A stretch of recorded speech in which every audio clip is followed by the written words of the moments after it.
It's the question on everyone's lips as soon as they've worked out what BIM actually is. Where the hell do I start? In this video, we're going to give you our advice on where to begin depending on your role in the construction industry. This is just a starter for 10, and you can find out loads more through our YouTube channel or some of the many guidance documents that are available online. First, here are some general tips that we think are applicable to everyone. It's essential to have a good understanding of the BIM concept and terminology, and there are loads of helpful videos about that on our channel. But when it comes to embracing it yourself, you need to be led by the benefits that it can realistically bring to your organisation.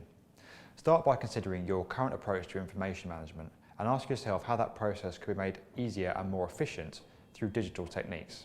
That might mean short-term investments in things like software or training are required, but you need to consider those in the long-term view of the efficiencies that it can bring you.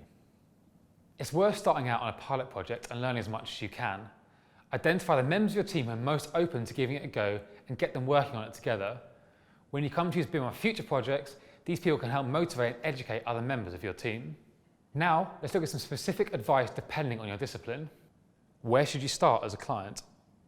If you're procuring a built asset these days, you shouldn't have to put up with a poorly designed product that doesn't support your business outcomes. To help avoid this, you need to let your project team know as much as you can about how your organisation functions and operates.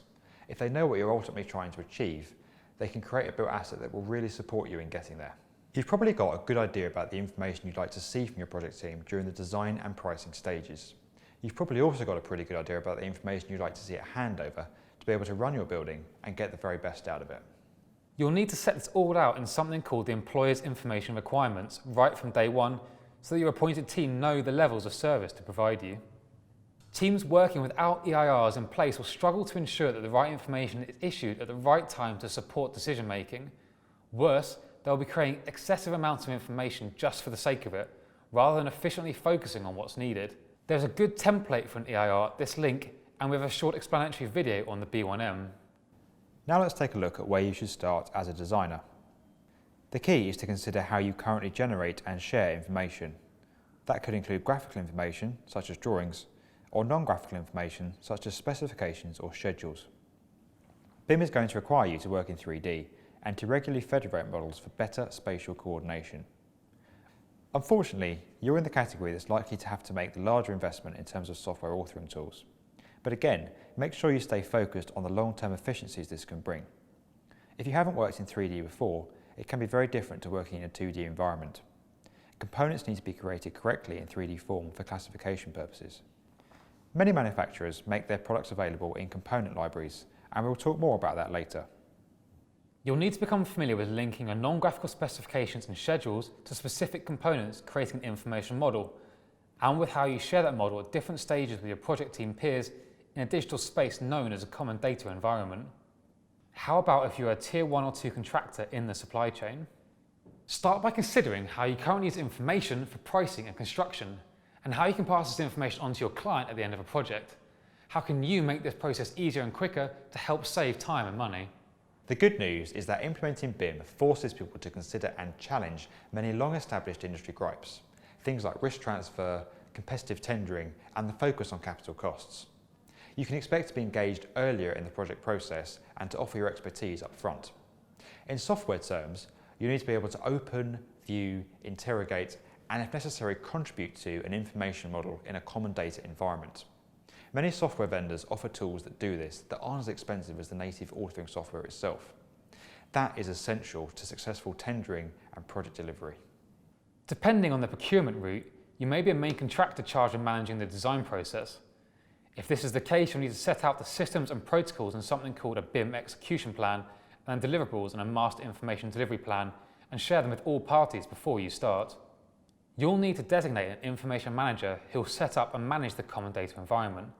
It isn't their job to do BIM for everyone, they are there to facilitate the process. Normally this would be the design manager or project team lead. So where should consultants start? Well, it depends on the type of consultancy you offer. Project management firms will need to be very familiar with the requirements of managing the BIM process. Things like the EIRs, the BIM execution plans, and the common data environment we introduced earlier. Cost consultants will need to get their heads around the process of linking cost data to components within an information model to generate estimates. This process is known as 5D BIM. There's a useful guidance video explaining more on the B1M channel. Finally, where should you start if you're a product manufacturer? You'll need to consider what information people need about your product, when they need it, and how easily they can get their hands on it. Depending on what your product is, it's useful to get it modelled in 3D and to link in the key data about it, such as its size, installation tolerances, weight, price, optimal performance criteria, and expected lifespan. Make it as useful as possible without overloading people with unnecessary data. The standardised product data templates can be a good place to start. It's then worth registering with an online product library and uploading your components so that designers can use it. You shouldn't fear making it freely available for people to download. The easier it is for your product to be used, the more chance you have of being specified and ordered as the project progresses.